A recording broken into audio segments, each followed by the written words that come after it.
This is what I do. My degree is in psychology. So psychology is the study of human behavior.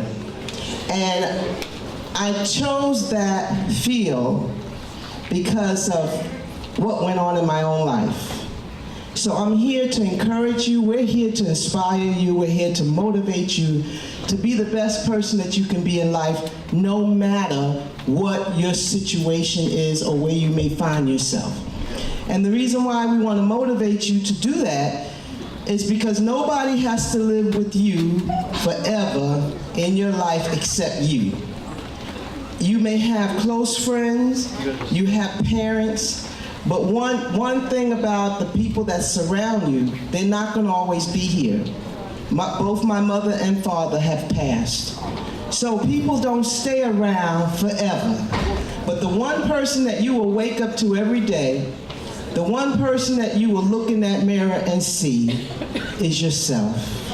And we want you to be pleased with yourself.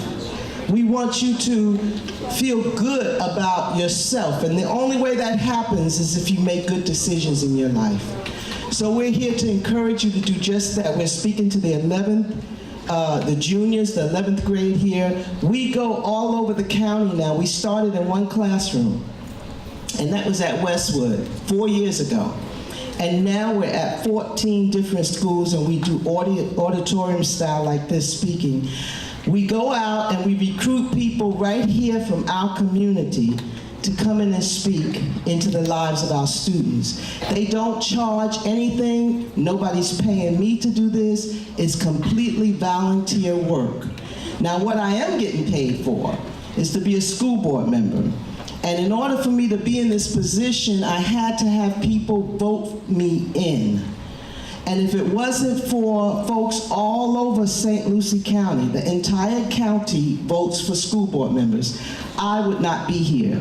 But because people went out and voted for the person that they wanted, I'm here. Now in 2010, I had 5 other people running for the same position. And this will be coming up this year, will be my 3rd time campaigning to stay in this seat. Every 4 years, I have to go back to campaigning if someone decides they want my seat. And they did in 2014. They lost in 2014. And they did in 2010, which all 6 of us wanted a seat where a school board member was retiring that had been a school board member for over 20 years. And so we all went for it. I was the last person to sign up. I was the 6th person to sign up. And by the grace of God, I was able to get the seat. Now, I want to say this. Because I believed in myself, because other people did not believe that this could happen, that an African-American female could become a school board member. But I believed in myself. Not because I had supportive parents, because I went through a lot as a child. I was 16 years old. 2 weeks before my 16th birthday, I had to fend for myself. I lived in my own apartment. I had my own job because I was, not that I wanted to, some of us don't appreciate, hold up please, some of us do not appreciate what we have in life. If you have a supportive parent, or you have a supportive grandparent, or cousin, or niece, or whoever that is got your back and they care about your success, you are extremely blessed because everybody does not have that. I grew up without neither father nor mother being supportive. And it wasn't my choice. I wasn't rebellious and I'm getting out of here and I can't wait to leave. I wanted a family. But my situation did not allow that to happen. And I was told by my stepfather that I would never become nothing in life. So I had to, and rejected by my mother, so I had to look within myself and understand that if nobody else cared, I knew who I was on the inside and I cared about myself. And so I'm here today with not only an AA degree, but went back to school and got my bachelor's, went back to school, and I was a dropout originally from school because of my situation. And I did not have people like you have. This school really focuses on each individual person. I did not have that back in my day. So if you fell behind because of emotional situations in your life, you just got lost. And at 16, I found myself leaving school. But I returned because of caring people. I ended up returning and they said, girl, you got real smarts and we want to see you make it. And so from that point on, I was able to get an AA degree, graduate, a bachelor's, a master's, and a doctorate.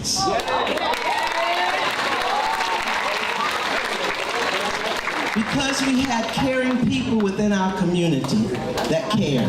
So what I've asked our speakers to do, and we have over 150 speakers now, all in this community willing to come in and share with you. And what they share is their life story. So I want to thank your principal for allowing us to come. You can give him a big hand clap because we would not be here if it was not for him allowing that.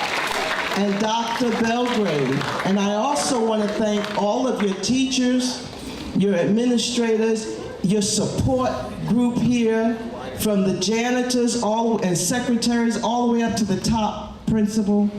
I want to thank each of them for planting good seeds and watering good seeds in your life. So please give them a hand clap right now for their effort.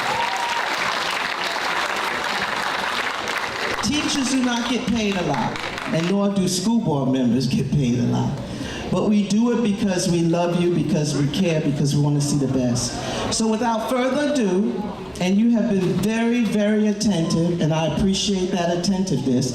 Now, as I said, we go around to over 14 schools right now, and we go from the schools that you might think is the worst school to ever attend, to schools where they have top students and they are doing very, very well. It's a wide range of schools that we go to, and wherever we go, when the speakers speak, you can hear a pin drop.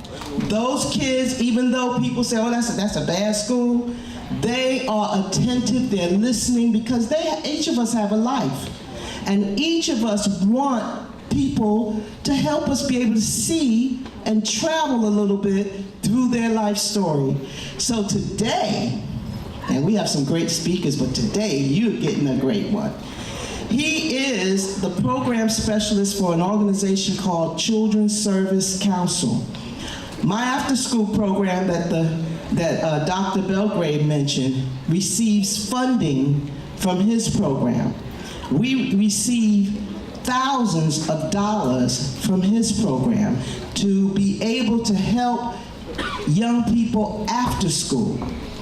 And so, you know, this man is very important. He's the one that comes in and inspects our facility and our program and everything. He also, and you're gonna really love this. Thank you, baby, I'm talking to you now, right? You're gonna really love this.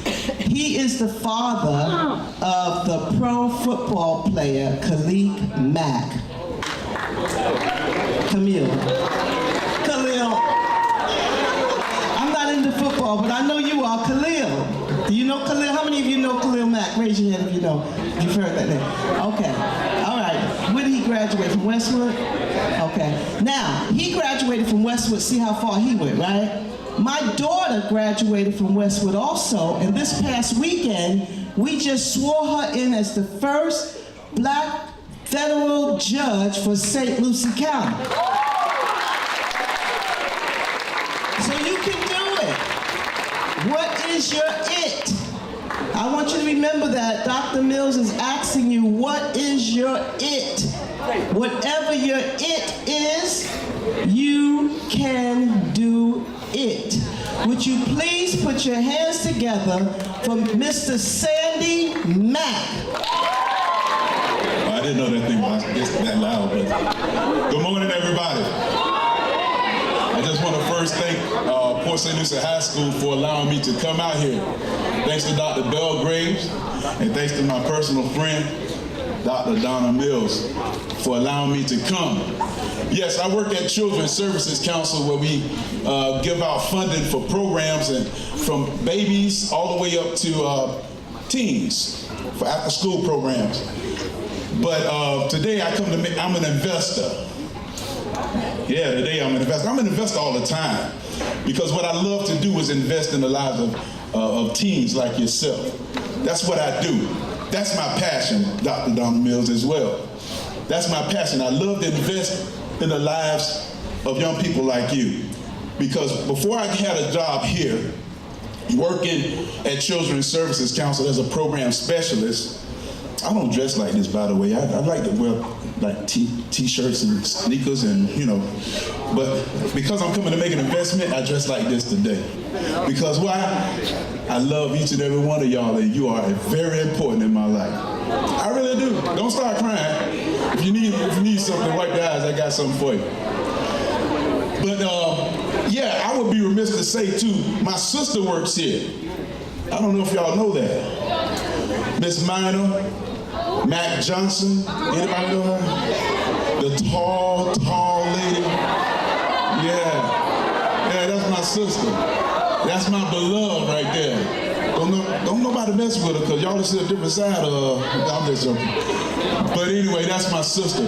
But like I said, I come to make an investment. And what I want to do is like I was asked to do is share a little bit about myself, share a little bit about my life. Because what you see right now today is not what I was in the beginning. Everybody got a beginning, just like you. I was in school, but one thing I didn't do is take school seriously. I don't know if you all do, but I never took school seriously, especially high school. I was in survival mode when I had to go to high school because my dad died when I was in the 8th grade. Going into the 8th grade, my father died. That was a big blow in my life because I always had my dad with me. My dad always encouraged me. My dad always looked into me and told me that I was good at whatever I was doing at a very young age. But when that left, I started making some bad decisions, real bad decisions, because I started doing drugs.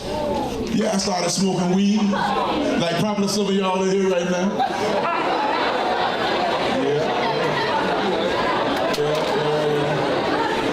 I started smoking weed and drinking. I didn't feel right unless I was high or drinking when I came to school.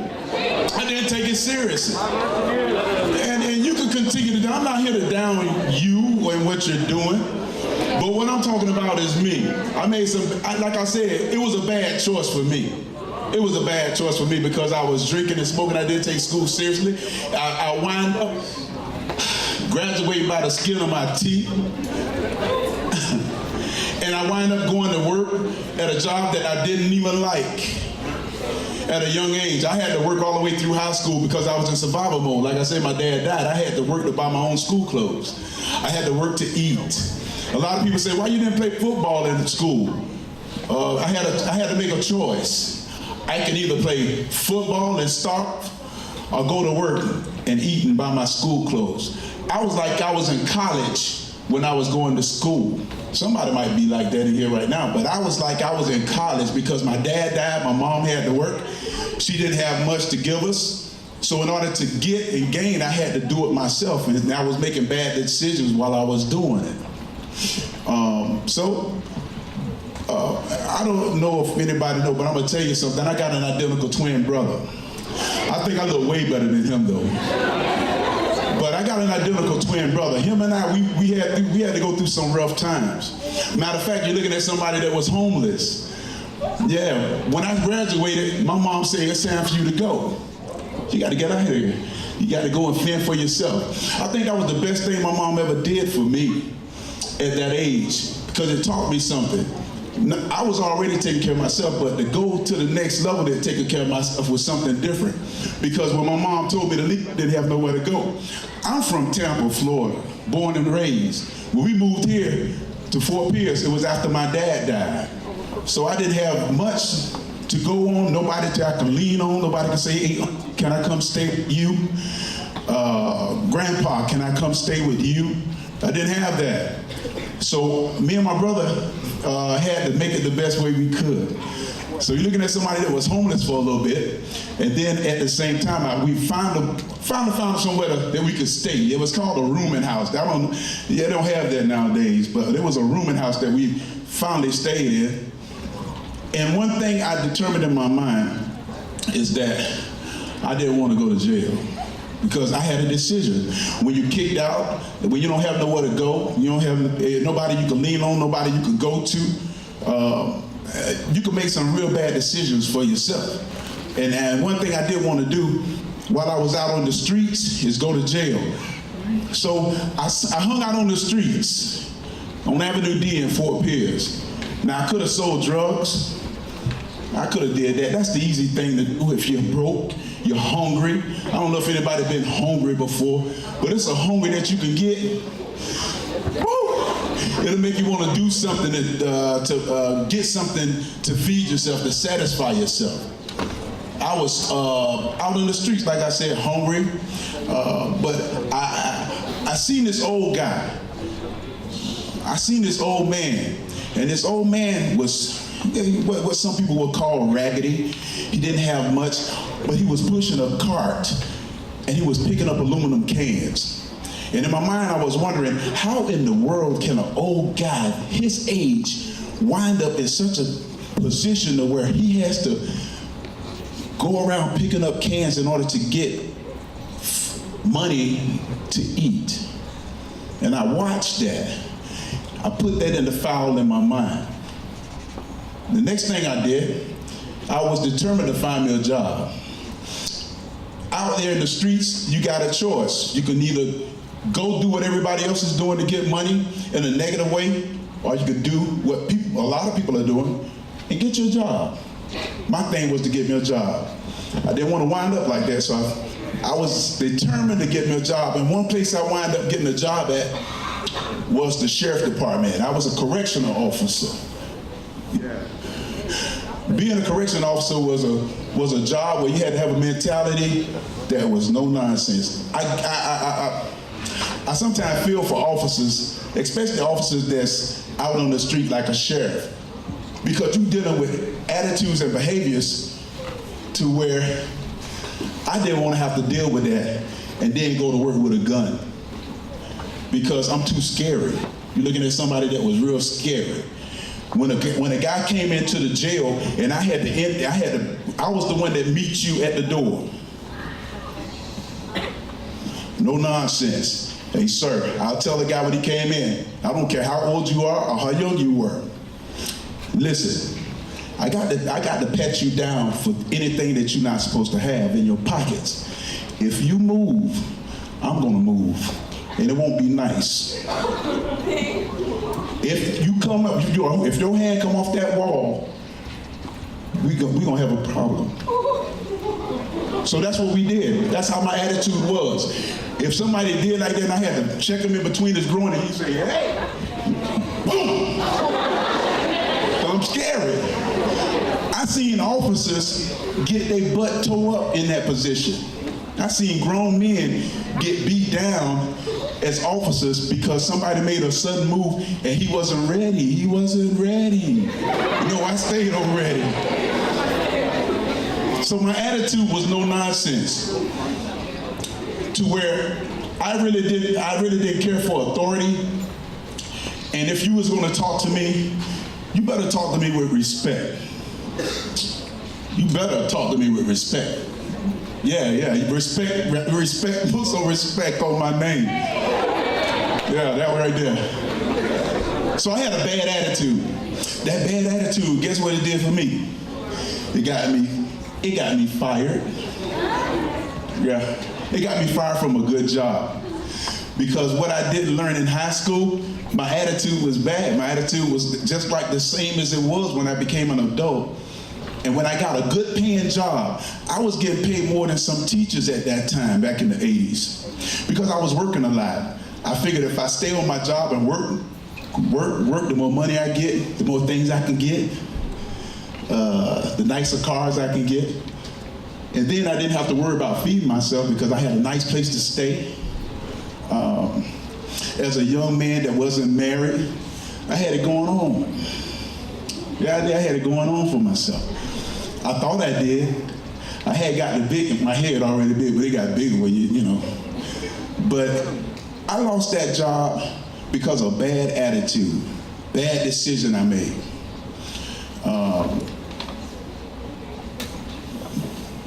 Guess where I started working at after that? Now, let me tell you how I lost the job. I lost the job because I got a grown man, picked him up like this, and then dropped him down and he landed on his feet. Because of my bad attitude, when they came and told me about it, I told them with a kiss and I left. Yeah, bad attitude. So I got lucky enough, or blessed enough, should I say, to start working at another place. And you won't believe it if I told you. I started working at the Juvenile Detention Center. Yeah, I did. Now, if I got fired for beating up a grown man, I was walking on pins and needles working at a place where I'm working with kids now. Because kids can be real difficult to work with, especially in a place like that. I'm not even going to ask if anybody know what I'm talking about. If you ever been, I don't really care if you've been there or not. That's nothing to brag about. That place is a hellhole. That place is a warehouse to contaminate young people's minds. And I hated working at that place with all my heart. I hated it with a passion. Because I seen good kids come through Juvenile Detention Center one time. And because of the environment they were in, because of the people they were associated with for 21 days, they became contaminated and they kept coming back and back and back. So my mind went back to this guy that I seen. I'm talking about as young as 8 years old. So I had to deal with kids in a position to where I had the left adults. Now I'm dealing with kids now. Now my mindset is kind of messed up because it's like, how do I help this kid? When at this job, I didn't really care about nobody. Now I got to look at a kid and try to get them to see, if you don't get it together, you're gonna go to a place where I just left from working that you will not like. But I didn't know how to do that. All I could do was warn a kid, hey, if you go to jail, you're not gonna like it. That's all I can tell them. Well, when I got fired from the sheriff department and I was walking in a dark place, because in that dark place, I started really using drugs again, really drinking. I was in a depressed mode. But one thing that changed my life to make me decide to start walking on a path of righteousness is I seen a young man die. I seen this guy die. A guy that I worked at juvenile, I seen at the jailhouse, used to come through the jail all the time being a drug dealer, dope dealer. I seen this guy die. He died in a dirty place. He died where it was nothing but dirt and it was nasty. It's a nasty place. We heard some shots. I was hanging out. We heard some shots. I went around to see what was going on. You know how we do. Some people just ain't got no brain. I was one of them. I ran over there to see what was going on. And I seen this man that I know. And I seen him take I don't know, it's a horrible scene, but as he was laying with his face in the dirt and the bubbles stopped. When I seen that, my life changed, because first thing I thought about, growing up in church, the first thing I thought about, this guy to die in this position, is he going to heaven or hell? That's the first thing I thought about. I don't know why, because I was sitting around there drinking and smoking with my friend. But I thought about that. We left that place, and as we left that place, that was on my mind. I was with my friends, I was with my brothers, and my twin brother pulled his beer out. I said, "This for the one who ain't here no more." And as he said that, I just started looking at everybody. And what was going in my mind is, what are you doing? I'm like, man, I ain't doing nothing. He he said, look at what's going on around you. And as I looked at my friends, everything was going in slow motion, like a panoramic view. And I just seen guys talking about nothing, wasn't talking about investments, wasn't talking about stocks, bonds, wasn't talking about the future, wasn't talking about nothing. And then it came to me, it's like, now what you gonna do? I left them guys standing right there. They said, where you going? I'm out of here. And that changed my life. That decision to leave those guys there changed my life. You might have some friends around that like to be goofy all the time, have fun all the time, not talking about their future, not talking about anything. You might be one of those people. You might just be. But where is it gonna get you in your future? Where is it gonna get you like right now? I thought about this at an age when I was in my 20s. I started working at the jail when I was 19, and at this time, I was wondering what in the world is going on. As I graduated and left the juvenile detention center, dealing with guys from 8 years old to 17 and 18, being in a place where I dealt with guys of all ages and dealing with adults, old men coming to jail, I put that thing that I found in my mind, I put it together. I said, the person that was 8 years old started in a bad situation, making wrong choices. It's about the choices you make for yourself that's going to determine your future. You can't blame it on your mom, you can't blame it on anybody, man. Only thing you can depend on is yourself. That's it. That's it. Your choices that you make right now.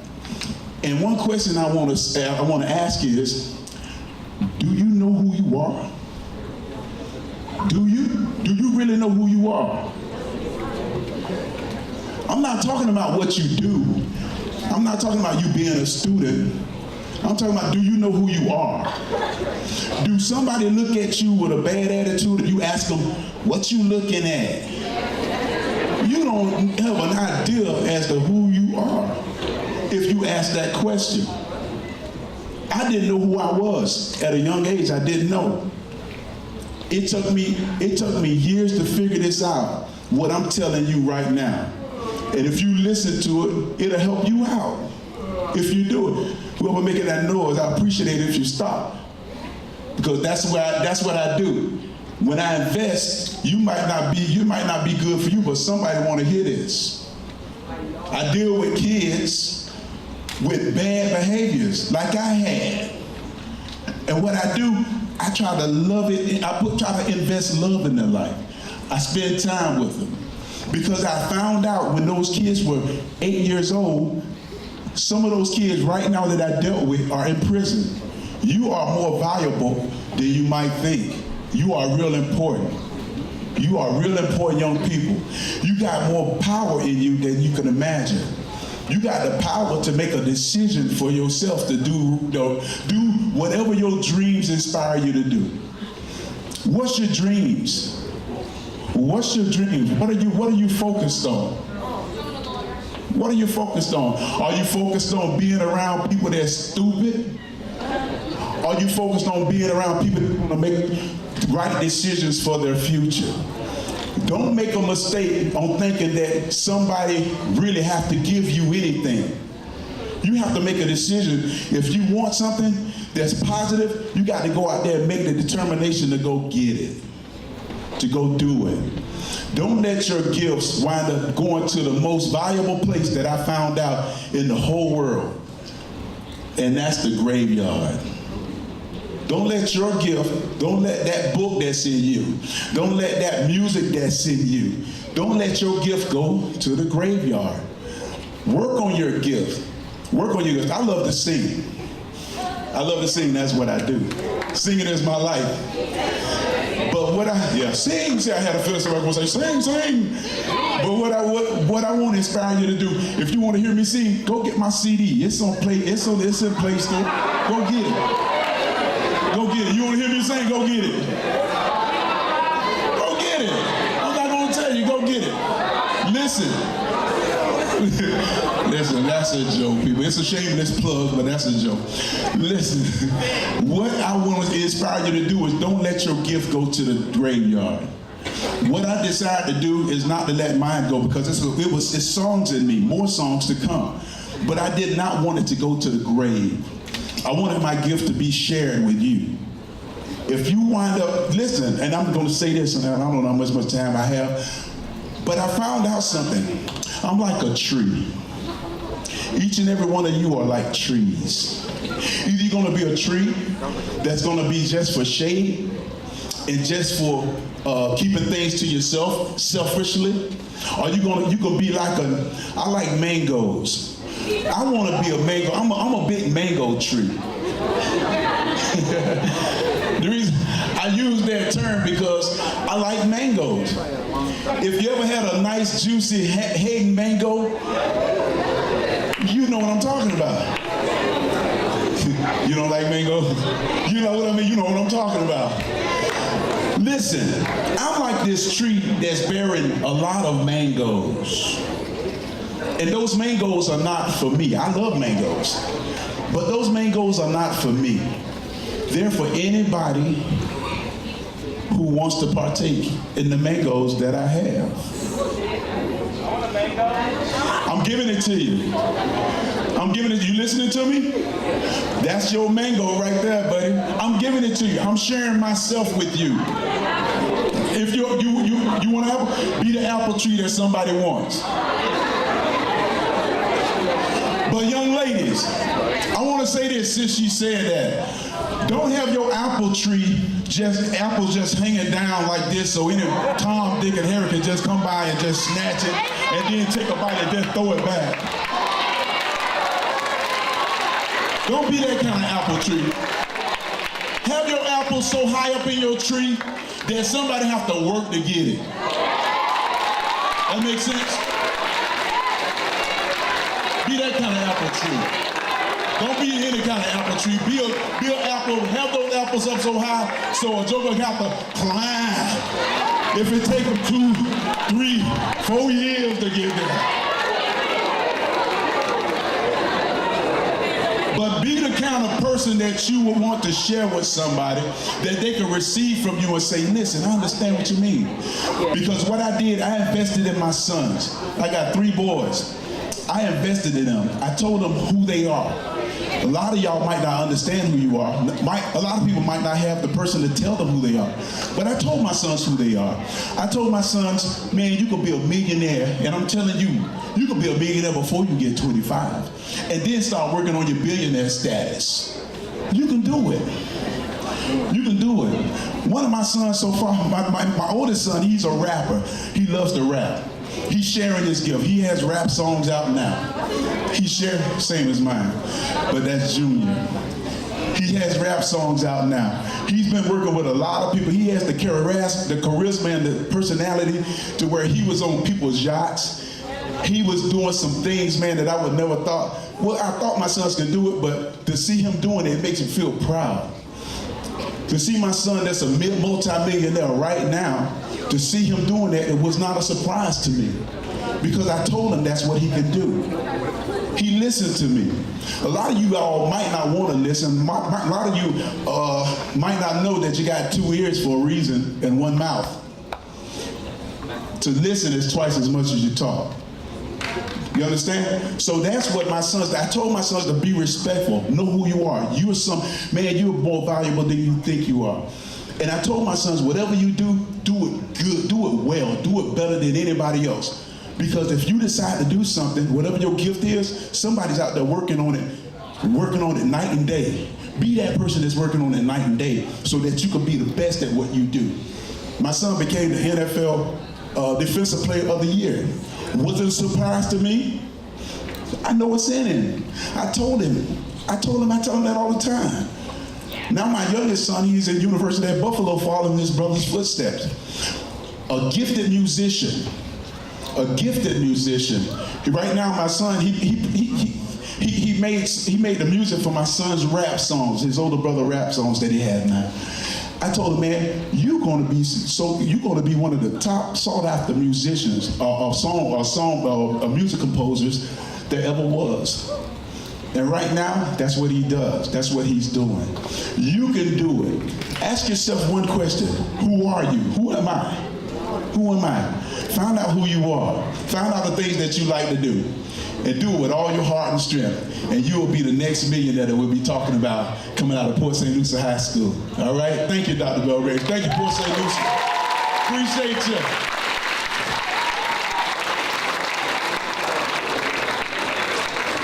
Did you enjoy Mr. Sandy Mack today? Now, afterwards, Dr. Belgrave, we'd like to have a few students come up and have the opportunity to take a photo shot with him after we finish, and just a few of them. But I want to thank the St. Lucie County School Board and the Superintendent of Schools, because they are all in agreement to this Speakers Bureau that we are taking all over the county. In fact, Mr. Wayne Gent, who is our Superintendent of Schools, has signed off on this certificate. It is Port St. Lucie High School in gratitude of Sandy Mack for your outstanding contributions to the students of the St. Lucie County School District. We present this to you. Thank you.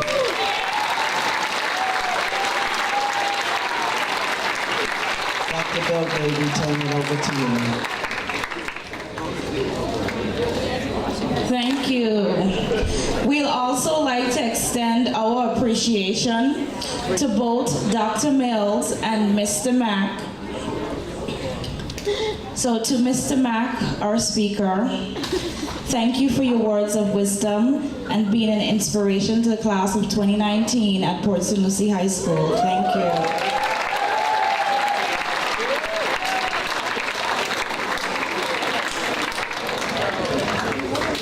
To Dr. Mills, thank you for conceptualizing and creating the SLCSB Speakers Bureau. You've made a significant impact on the youth of St. Lucie County. Thank you.